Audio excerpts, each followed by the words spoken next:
Oi, pessoas, tudo bem com vocês? Pessoal, vamos continuar a leitura do vídeo da Gênese, do livro da Gênese. E a gente parou no na página 215, na última leitura, e aí eu tava um pouco ruim da respiração, resolvi parar. Hoje tá um pouco melhor, apesar de ainda não tanto, mas nós continuaremos. Então, bora lá? Vem comigo.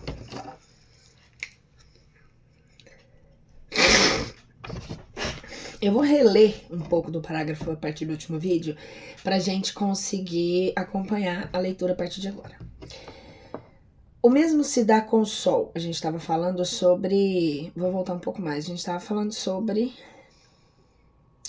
a criação do Sol depois da luz. Numa câmara escura, uma vela acesa é um pequeno sol. O que é que se fez para acender a vela? Desenvolveu-se a propriedade iluminante do fluido luminoso e concentrou-se no ponto desse fluido. A vela é a causa da luz que se difunde pela câmara. Mas se não existira o princípio luminoso antes da vela, não pudera ter sido acesa. O mesmo se dá com o sol. O erro provém da ideia falsa, alimentada por longo tempo, de que o universo inteiro começou com a Terra. Daí, o não compreendem que o Sol pudesse ser criado depois da luz. Em princípio, pois a asserção de Moisés é perfeitamente exata e falsa no fazer crer que a Terra tenha sido criada antes do Sol, estando pelo seu movimento de translação sujeita a esse último, a Terra houve de ser formada depois dele. É o que Moisés não podia saber, pois que ignorava a lei da gravitação. Com a mesma ideia, se adapta na Gênesis dos antigos persas. No primeiro capítulo de Vendida, Ormuzd, narrando a origem do mundo, diz: Eu criei a luz que foi iluminar o sol, a lua e as estrelas. Dicionário de Mitologia Universal. A forma aqui é sem dúvida mais clara e mais científica do que em Moisés, e não reclama comentários. Moisés, evidentemente, partilhava das mais primitivas crenças sobre cosmogonia. Como os do seu tempo, ele acreditava na solidez da abóbada celeste e em reservatórios superiores para as águas. Essa ideia se acha expressa, sem alegoria, nem ambiguidade neste passo. Versículos 6 e seguintes. Deus disse: faça-se o firmamento no meio das águas para separar das águas as águas. E Deus fez o firmamento e separou as águas que estavam embaixo do firmamento e as que estavam por cima do firmamento. Segundo uma crença antiga, a água era tida como o princípio primitivo, o elemento gerador. Pelo que Moisés não fala da criação das águas, parecendo que já elas existiam. As trevas cobriam o abismo, isto é, as profundezas do espaço, que a imaginação imprecisamente figurava ocupada pelas águas e em trevas antes da criação da luz. Eis aí porque Moisés diz: o Espírito de Deus era levado ou boiava sobre as águas. Tida a terra como formada no meio das águas, era preciso insulá-la. Imaginou-se então que Deus fizera o firmamento, uma abóbada sólida, para separar as águas de cima das que estavam sobre a terra. A fim de compreendermos certas partes da Gênese, faz-se indispensável que nos coloquemos do ponto de vista das ideias cosmogônicas da época que ela reflete. Em face dos progressos da física e da astronomia, é insustentável semelhante doutrina.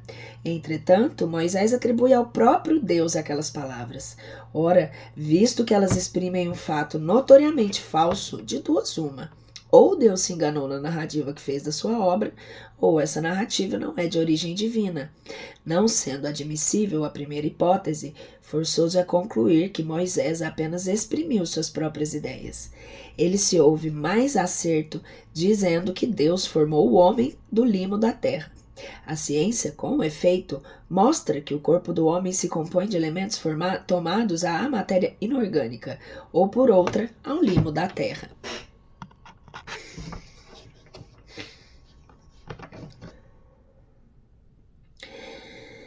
A mulher formada de uma costela de Adão é uma alegoria, aparentemente pueril, se admitida ao pé da letra, mas profunda quanto ao sentido. tem por fim mostrar que a mulher é da mesma natureza que o homem, que é por consequente igual a este perante Deus, e não uma criatura à parte, feita para ser escravizada e tratada qual rilota. Tendo-a como saída da própria carne do homem, a imagem da igualdade é bem mais expressiva do que se ela fora tida como formada separadamente do mesmo limo. Equivale a dizer ao homem que ela é sua igual e não sua escrava, que ele a deve amar como parte de si mesmo. Para espíritos incultos, sem nenhuma ideia das leis gerais, incapazes de aprender o conjunto e de conceber o infinito, essa criação milagrosa e instantânea apresentava qualquer coisa de fantástico que feria a imaginação. O quadro do universo, tirado do nada em alguns dias, por um só ato da vontade criadora, era para tais espíritos o sinal mais evidente do poder de Deus.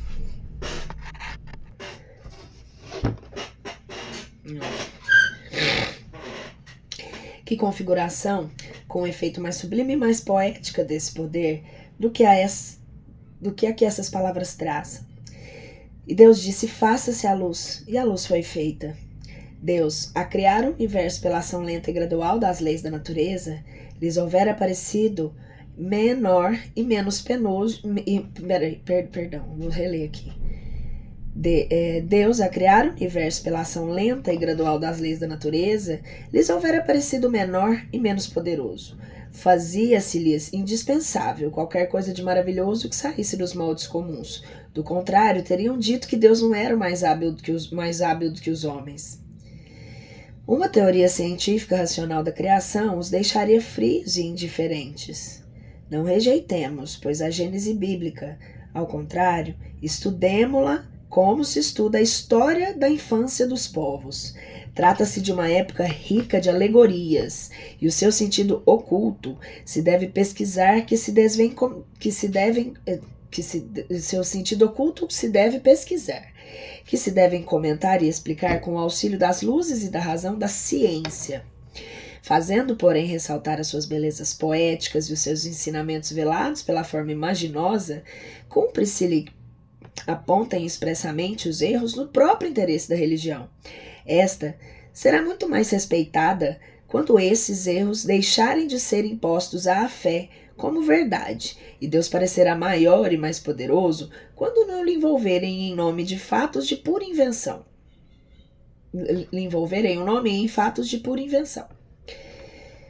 Perda do paraíso. Capítulo 2, 13. Ora, o Senhor Deus plantara desde o começo um jardim de delícias, no qual pôs o homem que ele formara. O Senhor Deus também fizera sair da terra toda espécie de árvores belas ao olhar, de fruto agradável ao paladar, em meio do paraíso. A árvore da vida com a árvore da ciência, do bem e do mal. Ele fez sair, Jeová Elohim, da terra, toda da árvore bela de ver-se e boa para comer-se, a árvore da vida, no meio do jardim, e a árvore da ciência do bem e do mal. O Senhor tomou, pois, do homem e o colocou em paraíso de delícias, a fim que cultivasse e guardasse. Deu-lhe também a ordem que lhe disse, come de todas as árvores do paraíso. Ele ordenou, Jeová Elohim, ao homem, dizendo, de toda a árvore do jardim podes comer, mas não comas absolutamente o fruto da árvore da ciência do bem e do mal, porquanto logo que o comeres, morrerás com toda a certeza, e da árvore do bem e do mal não comerás, pois que no dia em que dela comeres, morrerás. São passagens, né? Capítulo 3. Ora, se a serpente... Peraí, acho que eu fiz besteira, gente. Peraí. Isso. Ora, se a serpente era mais astuto de todos os animais que o Senhor Deus formara na terra. E ela disse à mulher, por que vos ordenou Deus que não comesseis os frutos de todas as árvores do paraíso? E a serpente era mais astuta do que todos os animais terrestres que Jeová Elohim havia feito. Ela disse à mulher, terá dito Elohim, não comereis nenhuma árvore do jardim? E a mulher respondeu, comemos dos frutos de todas as árvores que estão no paraíso. Disse ela, a mulher, à serpente, do fruto das árvores do jardim, podemos comer. Mas quanto ao fruto da árvore que está no meio do paraíso, Deus ordenou que não comêssemos dele, que não tocássemos, para que não corramos o perigo de morrer. A serpente replicou à mulher: certamente não morrereis, mas é que Deus sabe que assim houverdes comido desse fruto, vossos olhos se abrirão e sereis como deuses, conhecendo o bem e o mal. A mulher considerou então que o fruto daquela árvore era bom de comer, que era belo e agradável à vista, e tomando dele, comeu e o deu a seu marido, que também comeu. Ela viu a mulher que ela era boa, a árvore como alimento, e que desejável a árvore para compreender, e tomou do seu fruto. E como ouvissem a voz do Senhor Deus que passeava à tarde pelo jardim, quando sopra um vento brando, eles se retiraram para o meio das árvores do paraíso a fim de se ocultarem diante da sua face. E então, Senhor Deus chamou Adão e lhe disse: onde estás? Adão lhe respondeu: ouvi a tua voz no paraíso e tive medo, porque eu estava nu. Essa é a razão por que eu me escondi. O Senhor retrucou: como soubestes que estava nu, senão porque comeste do fruto da árvore da qual eu vos proibi que comesseis? Adão lhe respondeu: a mulher que lhe destes por companheira me apresentou o fruto da árvore e eu dele comi. O Senhor Deus disse à mulher: por que fizestes isso? E ela respondeu: a serpente me enganou e eu comi desse fruto. E então o Senhor Deus disse à serpente: por que teres feito será maldita entre todos os animais e todas as bestas da terra? Rojar-te-á sobre o ventre e comerás a terra por todos os dias da sua vida. Porém, uma inimizade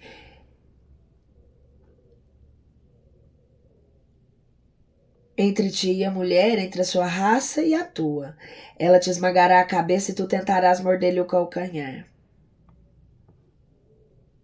Deus disse também à mulher: afligir-te-ei com muitos males durante a tua gravidez. Parirás com dor, estarás sob a dominação do teu marido, e ele te dominará. Disse em seguida a Adão: por haveres escutado a voz de tua mulher e haveres comido o fruto da árvore que te proibi que comesses, a terra te será maldita por causa do que fizeste, e só com muito trabalho tirarás dela com que te alimentes durante toda a vida. Ela te produzirá espinhos e sarças e te alimentará com a erva da terra, e te alimentarás com a erva da terra. E comerás o seu pão com o suor, e como também o nome do seu fruto, que comendo desse fruto vive eternamente. Não, peraí.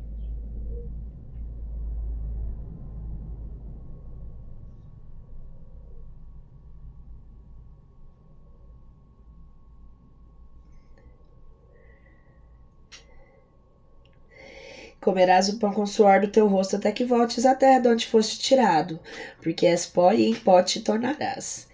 E Adão deu à sua mulher o nome de Eva, que significa a vida, porque ela era a mãe de todos os viventes. O Senhor Deus também fez para Adão e sua mulher vestiduras de peles com que os cobriu. E disse: eis aí Adão feito um de nós, sabendo bem o mal. Impeçamos, pois, agora que ele deite à mão a árvore da vida, que também tome do seu fruto e que comendo desse fruto vive eternamente. Ele disse: Jeová Elohim, eis aí o homem que foi como um de nós para o conhecimento do bem e do mal. Agora ele pode estender a mão e tomar da árvore da vida. Comerá dela e viverá eternamente.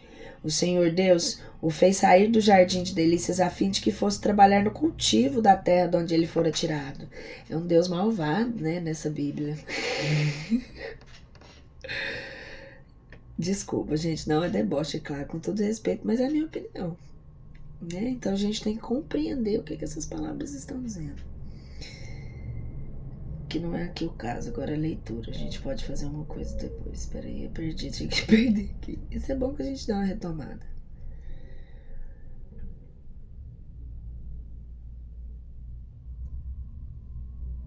O Senhor Deus fez sair do jardim de delícias a fim que fosse trabalhar no cultivo da terra de onde ele fora tirado. E tendo-o expulsado, colocou querubins diante do jardim de delícias, os quais se faziam luzir uma espada de fogo para guardarem o caminho que levava à árvore da vida.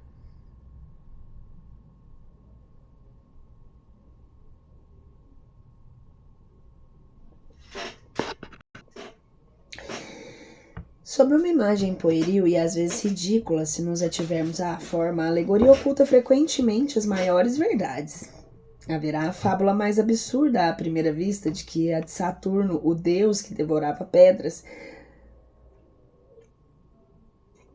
tomando-a por seus filhos? Todavia, de que mais profundamente filosófico e verdadeiro do que essa figura se lhe procurarmos o sentido moral? Saturno é a personificação do tempo. Sendo todas as coisas da obra do tempo, ele é o pai de tudo. O que existe, mas também tudo destrói com o tempo. Saturno, a devorar pedras, é o símbolo da destruição, pelo tempo, dos mais duros corpos dos seus filhos, visto que se formaram com o tempo. E quem, segundo essa mesma alegoria, escapa a semelhante destruição? Somente Júpiter.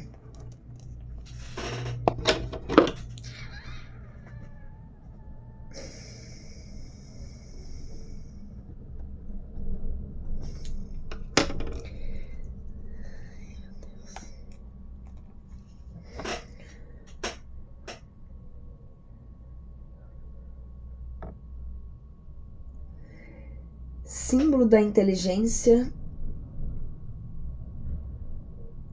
superior do princípio espiritual que é indestrutível. É mesmo tão natural essa imagem que na linguagem moderna, sem alusão à fábula antiga, se diz de uma coisa que afinal se deteriorou, ter sido devorada pelo tempo, carcomida e devastada pelo tempo. Toda a mitologia pagã, aliás, nada mais é em realidade do que um vasto quadro alegórico de diversas faces, boas e más, da humanidade.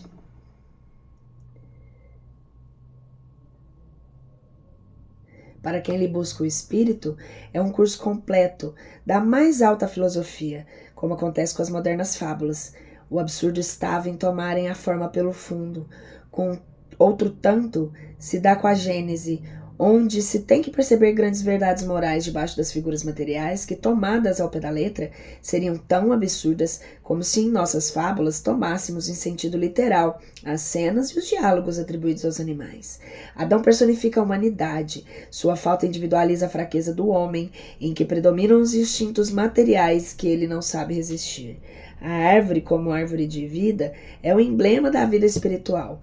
Como a árvore da ciência é o da consciência, que o homem adquire do bem e do mal pelo desenvolvimento das suas inteligências e do livre-arbítrio, em virtude do qual ele escolhe entre um e outro. Assinala o ponto em que a alma do homem, deixando de ser guiada unicamente pelos instintos, toma posse pela sua liberdade e incorre na responsabilidade dos seus atos. O fruto da árvore simboliza o objeto dos desejos materiais do homem e é a alegoria da cobiça e da concupiscência. Concretiza numa figura única os motivos de arrastamento ao mal. O comer é sucumbir à tentação. A árvore se ergue no meio do jardim de delícias para mostrar que a sedução está no seio mesmo dos prazeres, e para lembrar que se dá preponderância aos gozos materiais. O homem se prende à terra e se afasta do seu destino espiritual. A morte de que ele é ameaçado, caso infrinja a proibição que se lhe faz, é um aviso das consequências inevitáveis, físicas e morais, decorrentes da violação das leis divinas que Deus lhe gravou na consciência. É por demais evidente que aqui não se trata da morte corporal, pois que depois, em sentido literal, as cenas e os diálogos atribuídos aos animais. Adão personifica a humanidade, sua falta individualiza a fraqueza do homem, em que predominam os instintos materiais a que ele não sabe resistir. A árvore, como árvore de vida, é o emblema da vida espiritual, como a árvore da ciência é o da consciência, e que o homem adquire do bem e do mal pelo desenvolvimento da sua inteligência e do livre-arbítrio, em virtude do qual ele escolhe entre um e outro.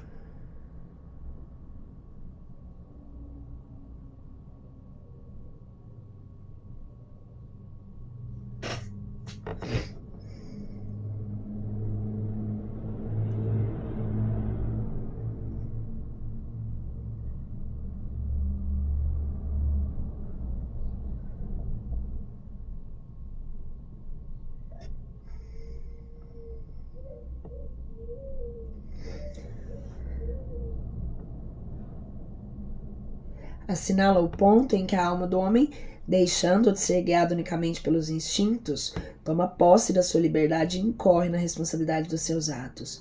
O fruto da árvore simboliza o objeto dos desejos materiais do homem e é a alegoria da cobiça e da concupiscência. Concretiza numa figura única os motivos de arrastamento ao mal. O comer é o sucumbir à tentação. A árvore se ergue no meio do jardim de delícias para mostrar que a sedução está no seio mesmo dos prazeres, para lembrar que se dá preponderância aos gozos materiais e que o homem se prende à terra e se afasta do seu destino espiritual. A morte de que ele é ameaçado, caso infrinja a proibição que se lhes faz, é um aviso das consequências inevitáveis físicas e morais decorrentes da violação das leis divinas que Deus lhe gravou na consciência. É por demais evidente que aqui não se trata de morte corporal, pois que depois de cometida a falta, Adão viveu longo tempo, mas sim da morte espiritual, ou por outras palavras, das perdas dos bens que resultam do adiantamento moral, perda figurada pela sua expulsão do jardim de delícias. A serpente está longe de ser tida como da astúcia. Ela, pois, entra aqui mais pela sua forma do que pelo seu caráter, como alusão à perfídia dos maus conselhos que se insinuam como a serpente, do qual por essa razão o homem muitas vezes não desconfia. Ademais, se a serpente pode haver enganado a mulher, é que foi condenada a andar de rojo sobre o ventre, dever-se-á deduzir que antes esse animal tinha pernas, mas neste caso não era serpente. Por que então se há de impor a fé ingênua e crédula das crianças como verdades tão evidentes? Alegorias com o que, falseando-se-lhes o juízo, se faz que mais tarde venham a considerar a Bíblia um tecido de fábulas absurdas?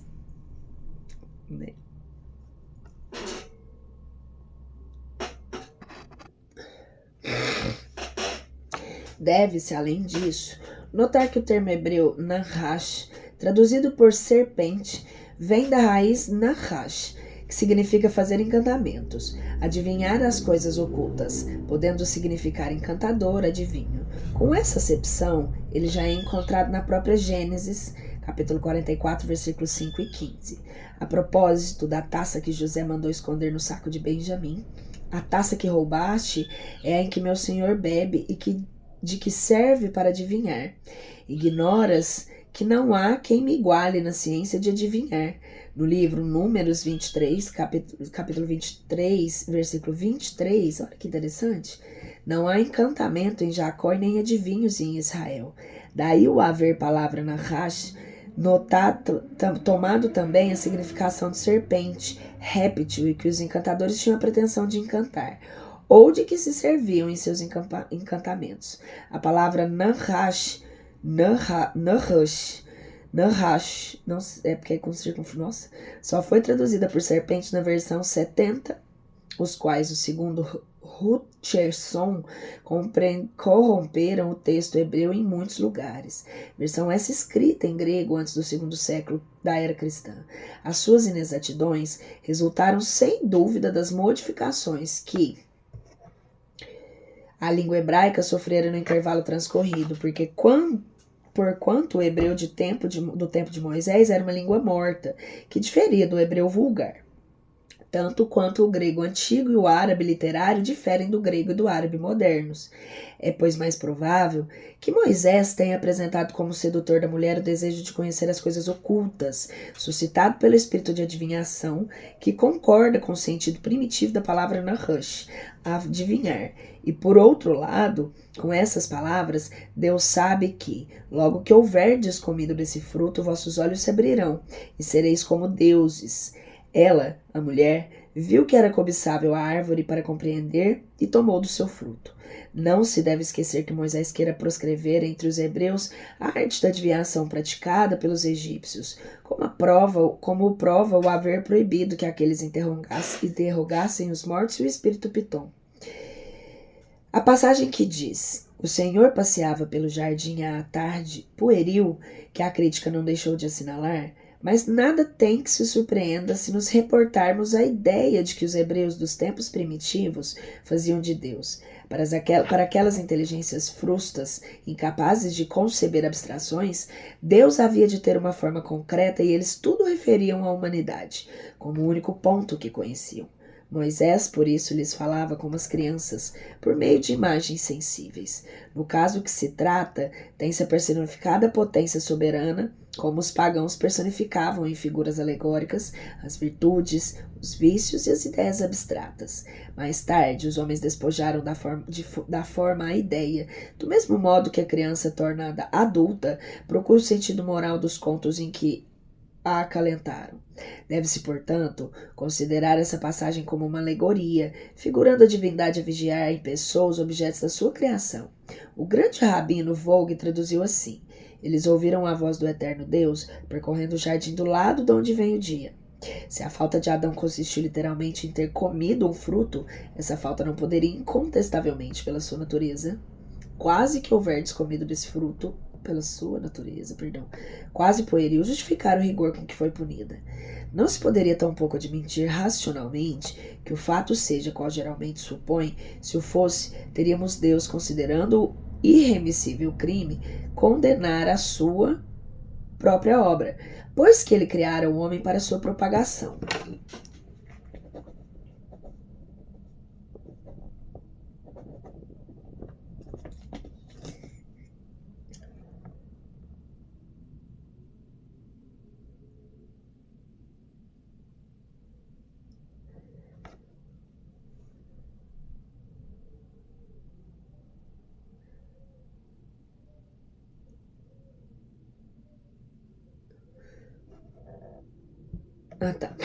Se Adão houvesse entendido assim a proibição de tocar no fruto da árvore e com ela se houvesse conformado escrupulosamente, onde estaria a humanidade que teria sido feita dos desígnios do Criador?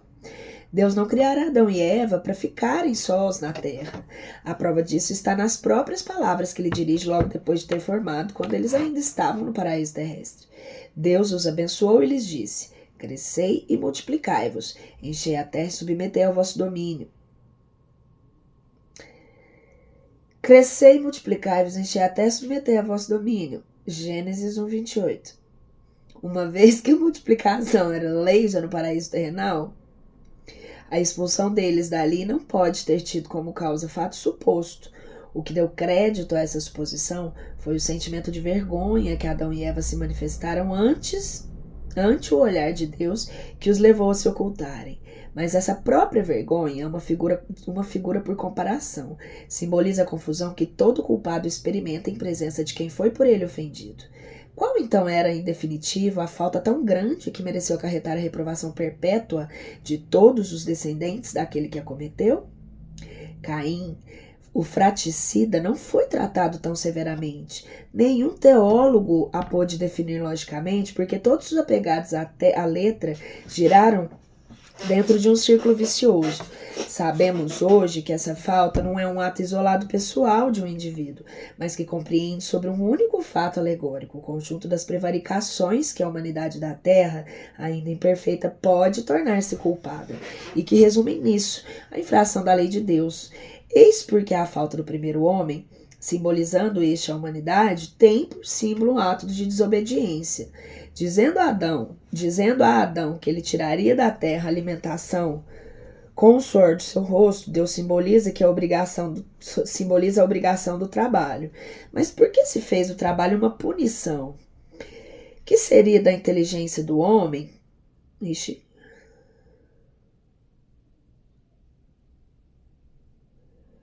Se ele não a desenvolvesse pelo trabalho, que seria da terra se não fosse fecundada, transformada, saneada pelo trabalho inteligente do homem?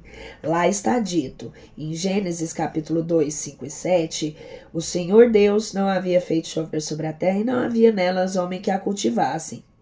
O Senhor formou então o limo da terra.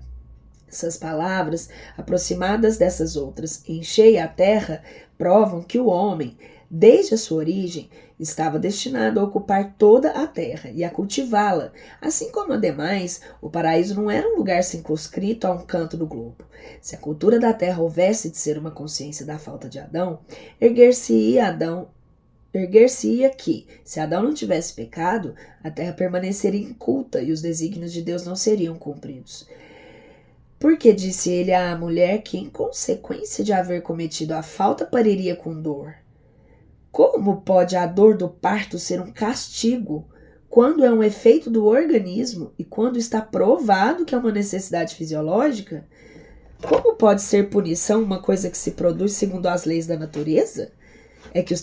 É o que os teólogos absolutamente ainda não explicaram e que não poderão explicar. Pode, né? Quando não se abandonarem o ponto de vista em que se colocaram.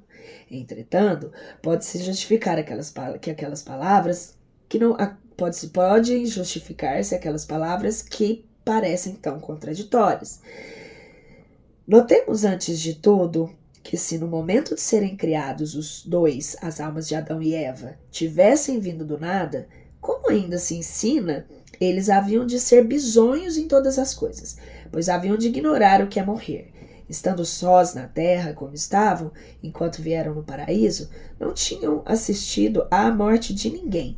Como então teriam podido compreender em que consistia a ameaça de morte que Deus lhes fazia?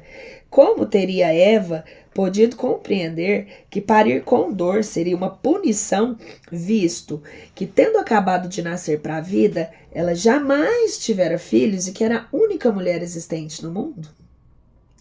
Nenhum sentido, portanto, deveria ter para Adão e Eva as palavras de Deus. Mal surgidos do nada, eles não podiam saber nem compor que haviam surgido dali. Não podiam compreender nem o Criador e nem o motivo da proibição que lhes seria feita. Se nenhuma experiência das condições de vida, pecaram como crianças que agem sem discernimento. O que ainda mais incompreensível torna a terrível responsabilidade que Deus fez pesar sobre eles e sobre a humanidade inteira. Entretanto, o que constitui para a teologia um beco sem saída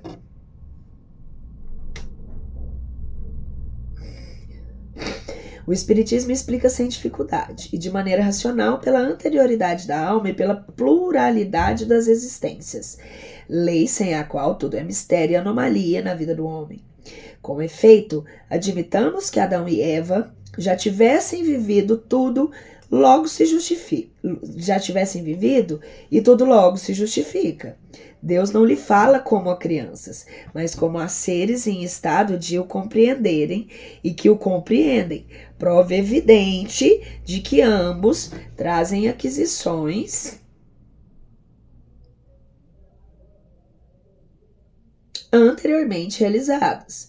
Admitamos, ademais, que hajam vivido em um mundo mais adiantado e menos material do que o nosso, de onde o trabalho do espírito substituía o do corpo, e que, por se haverem rebelado contra a lei de Deus, figurada na desobediência, tenham sido afastados de lá e exilados por punição para a terra, onde o homem, pela natureza do globo, é constrangido a um trabalho corporal, e reconheceremos que a Deus assistia a razão para lhes dizer: no mundo onde daqui em diante desviver, cultivareis a terra e dela tirareis o alimento, com o suor da vossa fonte. E a mulher parirás com dor, porque tal é a condição desse mundo. O paraíso terrestre, cujos vestígios têm sido inutilmente procurados na terra, era, por consequente, a figura do mundo ditoso, onde viverá Adão, ou antes, a raça dos espíritos que ele personifica. A expulsão do paraíso marca o momento que esses espíritos vieram encarnar entre os habitantes do mundo terráqueo. E a mudança de situação foi a consequência da expulsão. O anjo que, empunhando uma espada flamejante, veda a entrada no paraíso, simboliza a impossibilidade em que se acham os espíritos dos mundos inferiores, de penetrar nos mundos superiores, antes que o mereçam pela sua depuração.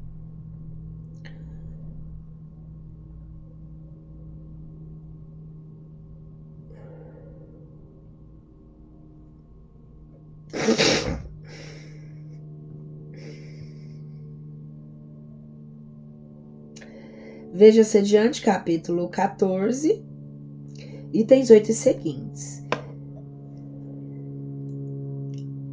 Cá Caim, depois do assassino de Abel, responde ao Senhor: a minha iniquidade é extremamente grande para que se possa ser perdoada. Vós me expulsais hoje em cima da terra, e eu me irei ocultar a vossa face. Irei fugitivo e vagabundo pela terra, e qualquer um então que me encontre matar-me-á. O Senhor lhe respondeu: não, isso não se dará, porquanto será severamente punido quem matar Caim. E o Senhor pôs um sinal sobre Caim, a fim de que não matassem os que viessem a encontrá-lo. Tendo-se retirado diante do Senhor, Caim ficou vagabundo pela terra e habitou a região oriental do Éden. Havendo conhecido sua mulher, ela concebeu e pariu Enoque.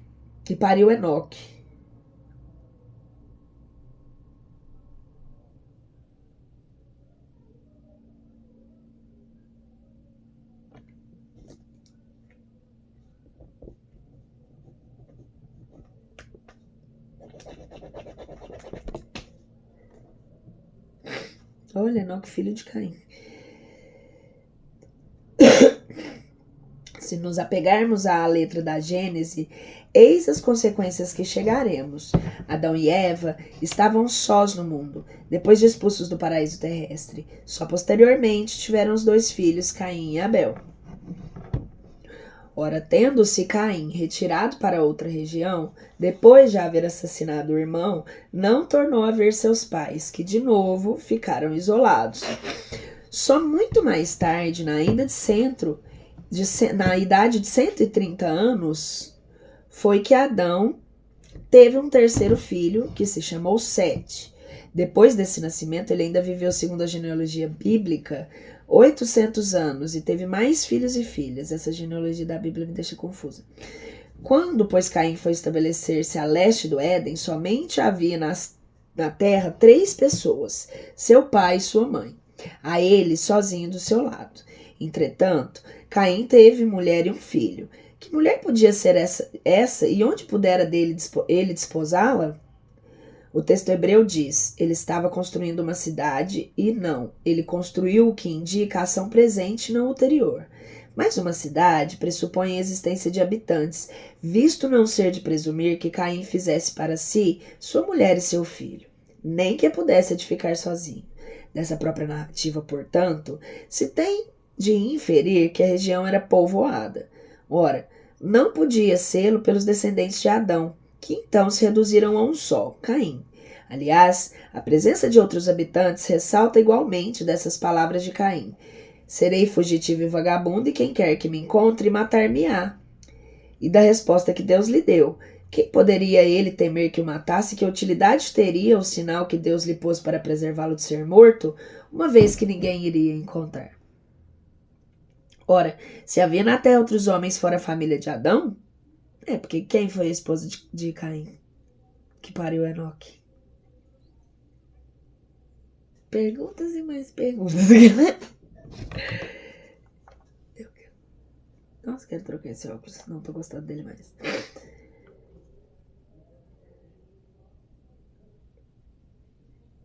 De onde deduz essa consequência tirada do texto mesmo do Gênesis? Adão não é nem o primeiro e nem o único pai do gênero humano.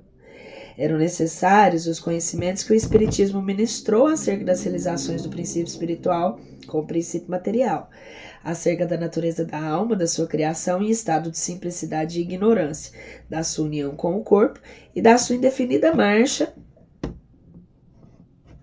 progressiva através de sucessivas existências e através dos mundos, que são outros tantos degraus da senda do aperfeiçoamento acerca da sua gradual libertação da influência da matéria, mediante o uso do livre-arbítrio, da causa dos seus pendores, bons ou maus, e de suas aptidões, do fenômeno do nascimento e da morte, da situação do espírito e na reticidade, finalmente do futuro como prêmio dos seus esforços por se melhorar e da sua perseverança no bem, para que se fizesse luz sobre todas as partes da gênese espiritual.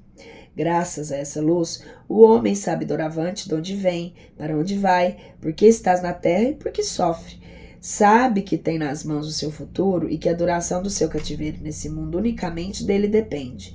Despida da alegoria acanhada e mesquinha, a Gênese lhe se apresenta grande e digna da majestade, da bondade e da justiça do Criador. Considerada desse ponto de vista, ela confundirá incredulidade e triunfará.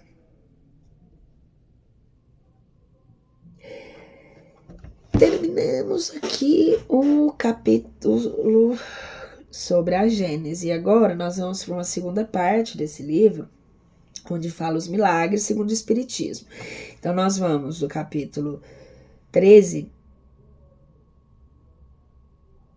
os caracteres dos milagres, depois os fluidos no 14 e 15, os milagres do Evangelho. Então vamos lá. Caracteres dos milagres. Os milagres no sentido teológico. Na acepção etimológica, a palavra milagre, de miraculum, admirar, significa prodígio, maravilha, coisa extraordinária. A academia definiu-se desse modo: um ato do poder divino contrário às leis da natureza conhecidas. Na acepção usual, essa palavra perdeu, como tantas outras, a significação primitiva. De geral, que era, se tornou de aplicação restrita a uma ordem particular de fatos.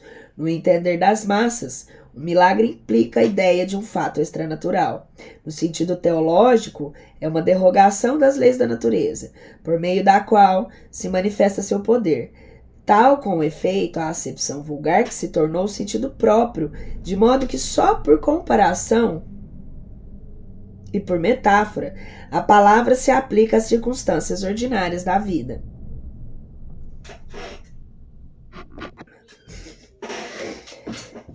Vamos lá, peraí.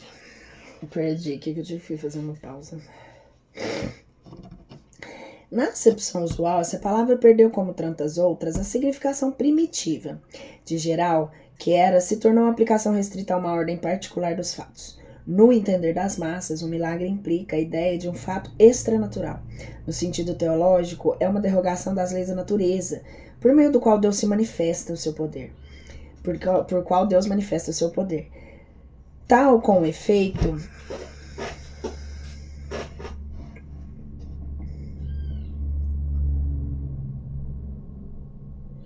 a acepção vulgar, que se tornou sentido próprio, de modo que só por comparação e por metáfora a palavra se aplica às circunstâncias ordinárias da vida. Um dos caracteres do milagre propriamente dito é o ser inexplicável, por isso mesmo se realiza com exclusão das leis naturais. É tanto essa ideia de que se lhe associa que, se um fato milagroso vem a encontrar explicação, se diz que já não constitui milagre, por muito espantoso que seja. O que para a igreja dá valor aos milagres é precisamente a origem sobrenatural deles e a impossibilidade de serem explicados. Ela se firmou tão bem sobre esse ponto que o assimilarem-se os milagres aos fenômenos da natureza constitui para ela uma heresia, um atentado contra a fé. Tanto assim que excomungou e até queimou muita gente por não ter querido crer em certos milagres. Outro caráter do milagre é o ser insólito, isolado e excepcional. Logo que um fenômeno se reproduz, quer espontânea, quer voluntariamente, é que está submetido a uma lei desde então. Seja ou não seja conhecida a lei, já não pode haver milagres. Aos olhos dos ignorantes, a ciência faz milagres todos os dias. Se um homem que se ache realmente morto for chamado à vida por intervenção divina, haverá verdadeiro milagre, por ser esse um fato contrário às leis da natureza. Mas se em tal homem houver apenas aparência de morte, se lhe resta causar uma vitalidade latente e a ciência, ou uma ação magnética, conseguir reanimá-lo, para as pessoas esclarecidas ter-se-á dado um fenômeno natural, mas para o vulgo ignorante o fato passará por miraculoso. Lance um físico do meio de certas campinas um papagaio elétrico e faça que o raio caia sobre uma árvore, certamente esse novo Prometeu será tido por armado de diabólico poder. Houvesse, porém, Josué detido o movimento do sol, ou antes, da terra, teríamos aí verdadeiro milagre. Porquanto, se nenhum magnetizador existe dotado de bastante poder para operar semelhante prodígio, foram fecundos em milagres em os séculos de ignorância, porque se considerava sobrenatural aquilo cuja causa não se conhecia. À proporção que a ciência revelou novas leis, o círculo do maravilhoso foi se restringindo, mas como a ciência ainda não explora todo o vasto campo da natureza, larga parte dele ficou reservada para o maravilhoso. Expulso do domínio da materialidade, pela ciência, o maravilhoso se encastelou na espiritualidade, onde encontrou seu último refúgio. Demonstrando que o elemento espiritual é uma das forças vivas da natureza, força incessantemente força incessantemente, que atua em concorrência com a força material, o espiritismo faz que voltem ao rol dos efeitos naturais os que dele haviam saído, porque como os outros, também tais efeitos se acham sujeitos a leis. Se for expulso da espiritualidade, o maravilhoso já não terá razão de ser e só então poderá dizer que passou o tempo dos milagres. O espiritismo não faz milagres. O espiritismo, pois vem a seu turno, fazer com que cada ciência fez o seu advento, revelar as novas leis e explicar consequentemente os fenômenos compreendidos na alçada dessas leis. Esses fenômenos, é certo, se prendem à existência dos espíritos e à intervenção deles no mundo material. Isso é, dizem que se consiste o sobrenatural. São contrárias às leis da natureza, que aí não há e nem pode haver a ação de uma dessas leis. O espírito mais não é do que a alma sobrevivente ao corpo. É o ser principal, pois que não morre, ao passo que o corpo é simples acessório sujeito à destruição. Sua existência, portanto, é tão natural, depois como durante a encarnação. Está submetida às leis que regem o princípio espiritual, como o corpo que está às que regem o princípio material. Mas como esses dois princípios têm necessária afinidade, como reagem incessantemente um sobre o outro, como da ação simultânea deles resulta o movimento e a harmonia do conjunto, segue-se que a espiritualidade e a materialidade são duas partes de um mesmo todo, tão natural uma quanto a outra, não sendo, pois, a primeira uma exceção, uma anomalia na ordem das coisas. Durante sua encarnação, o espírito atua sobre a matéria por intermédio de seu corpo fluídico, ou perispírito, dando-se o mesmo quando ele não está encarnado. Como o espírito, e na medida de suas capacidades, faz o que fazia o homem, apenas por já não ter o corpo carnal para instrumento, serve-se quando necessário dos órgãos materiais de um encarnado, que vem a ser ele que se chama de médium. Procede então como um que, não podendo escrever por si mesmo, se vale de um secretário, ou que, não sabendo uma língua, recorre a um intérprete. O secretário e o intérprete são os médiuns de um encarnado, do mesmo modo que o médium é o secretário ou intérprete de um espírito.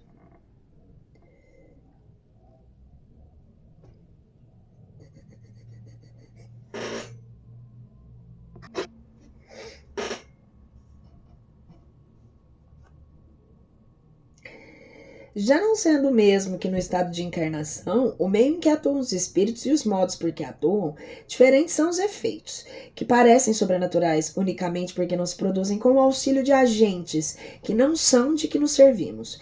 Desde, porém, que esses agentes estão na natureza e as manifestações se dão em virtude de certas leis, nada há de sobrenatural ou de maravilhoso.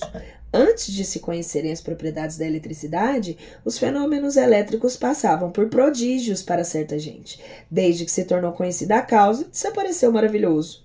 O mesmo ocorre com os fenômenos espíritas, que não são mais aberrantes que as leis naturais do que os fenômenos elétricos, acústicos, luminosos e outros, que serviram de fundamento a uma imensidade de crenças supersticiosas.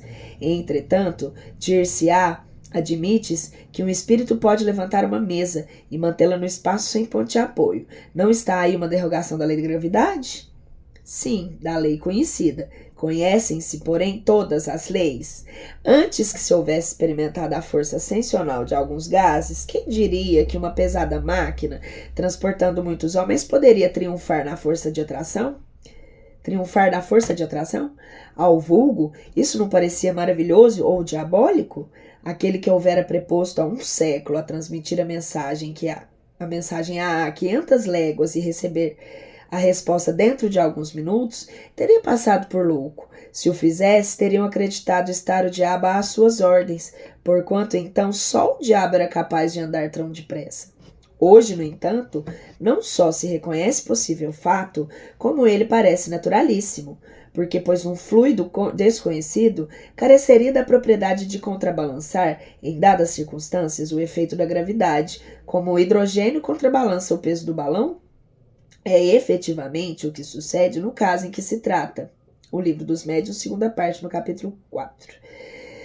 Uma vez que estão no quadro dos da natureza, os fenômenos espíritas se hão produzido em todos os tempos, mais precisamente porque conheceram as propriedades da eletricidade. Os fenômenos elétricos passavam por prodígios para certa gente.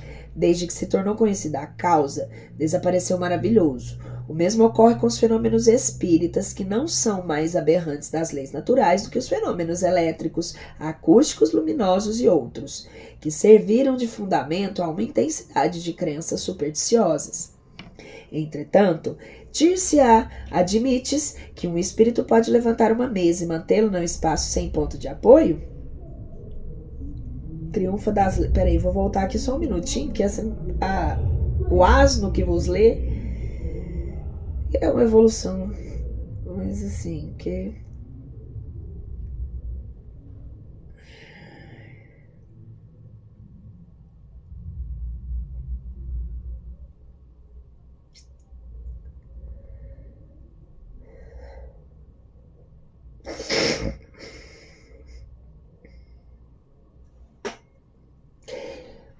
Vou voltar um pouquinho aqui a frase para a gente poder... Uma explicação racional fundada nas leis da natureza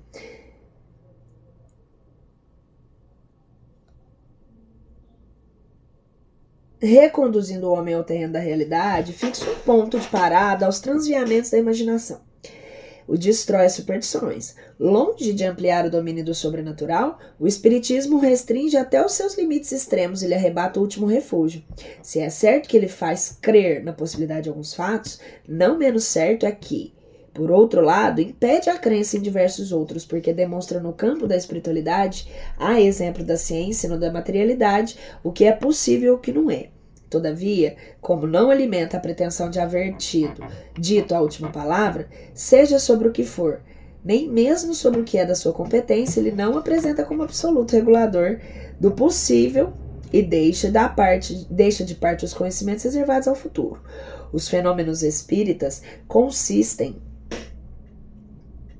nos diferentes modos de manifestação da alma ou do espírito, quer durante a encarnação, quer no estado de erraticidade. É pelas manifestações que produz a alma que revela sua existência, sua sobrevivência, sua individualidade. Julga-se dela pelos seus efeitos. Sendo natural a causa, o efeito também é. São esses efeitos que constituem o objeto especial das pesquisas e do estudo do espiritismo, a fim de chegar-se a um conhecimento tão completo quanto possível, assim da natureza e dos atributos da alma, como das leis que regem o princípio espiritual.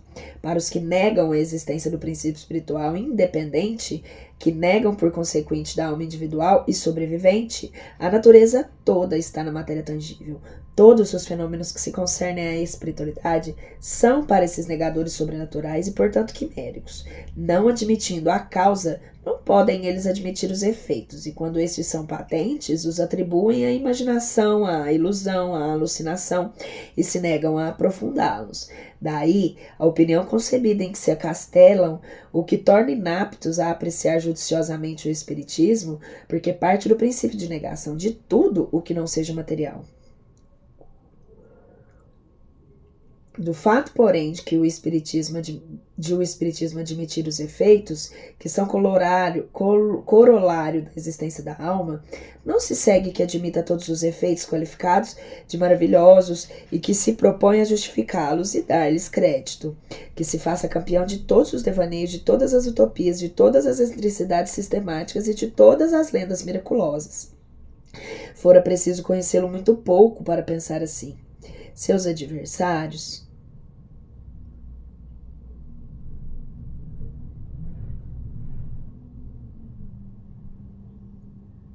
julgam opor-lhe um argumento irreplicável, quando depois de haverem feito eruditas pesquisas sobre convulsionários de Saint-Médard, sobre os camisardos das cavernas ou sobre religiosas de Loudun, chegaram a descobrir fatos patentes de embuste que ninguém contesta.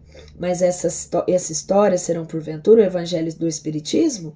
Já terão seus adeptos negado que o charlatanismo haja explorado em proveito próprio alguns fatos, que a imaginação os tenha criado, que o fanatismo os haja exagerado muitíssimo? Ele é tão solidário com as extravagâncias que se comentam em seu nome como a ciência é com os abusos da ignorância, e a verdadeira religião com os abusos do fanatismo. Muitos críticos julgam do espiritismo pelos contos de fadas e pelas lendas populares, ficções daqueles contos. O mesmo seria julgar a história pelos romances históricos ou pelas tragédias.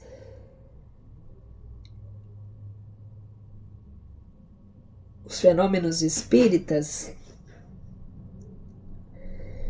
são mais das vezes espontâneos e se produzem sem nenhuma ideia preconcebida da parte das pessoas com que eles se dão e que, em regra, são as que neles mesmos menos pensam. Alguns, aqui em certas circunstâncias, podem ser provocados pelos agentes denominados médiums. No primeiro caso, o médium é inconsciente do que se produz por seu intermédio. No segundo, age com conhecimento de causa, dando classificação de médios conscientes e médios inconscientes. Estes últimos são os mais numerosos e se encontram com frequência entre os mais obstinados e incrédulos que assim praticam o espiritismo sem o saberem, nem quererem. Por isso mesmo, os fenômenos espontâneos revestem capital importância, visto não se poder suspeitar da boa-fé dos que os obtêm. Dá-se aqui o que se dá com o sonambulismo, que em certos indivíduos é natural e involuntário, enquanto noutros é provocado pela ação magnética.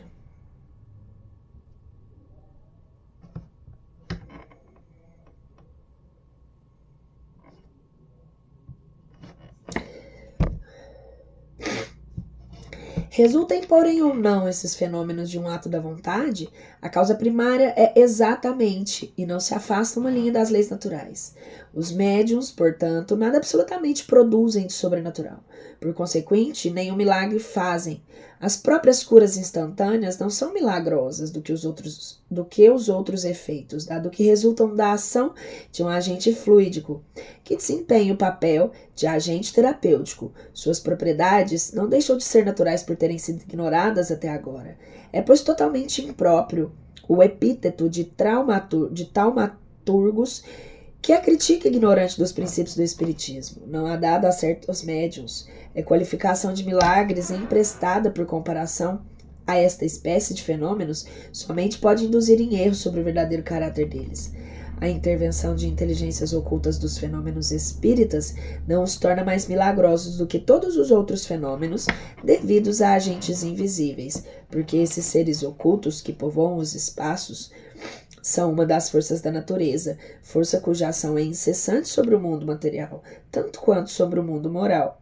Esclarecendo-nos acerca dessa força, o Espiritismo faculta a elucidação de uma imensidade de coisas inexplicadas e inexplicáveis por qualquer outro meio e que, por isso, passam por prodígios nos tempos idos. Do mesmo modo que o magnetismo, ele revela uma lei, se não desconhecida, pelo menos mal compreendida. Ou melhor dizendo, conheciam-se os efeitos porque eles em todos os tempos se produziram, porém não se conhecia a lei, e foi o desconhecimento dessa que gerou superstição. Conhecida essa lei, desaparece o maravilhoso, os fenômenos entram na ordem das coisas naturais.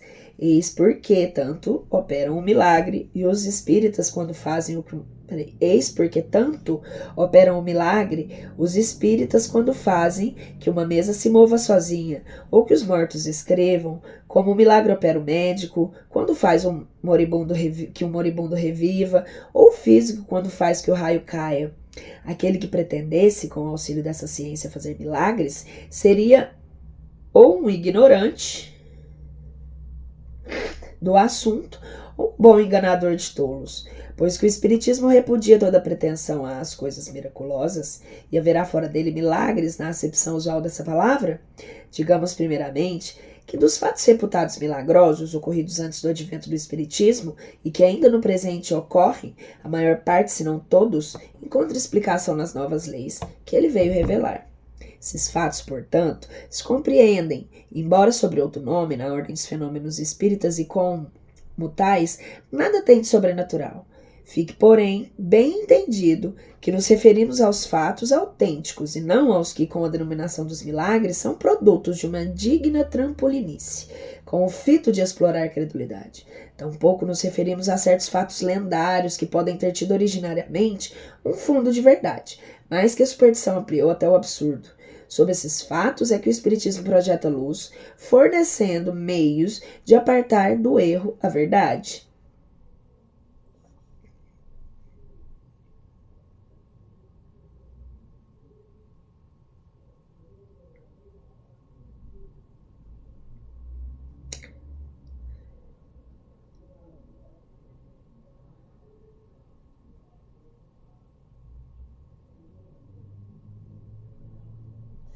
E é isso, galera. Nós ficamos por aqui.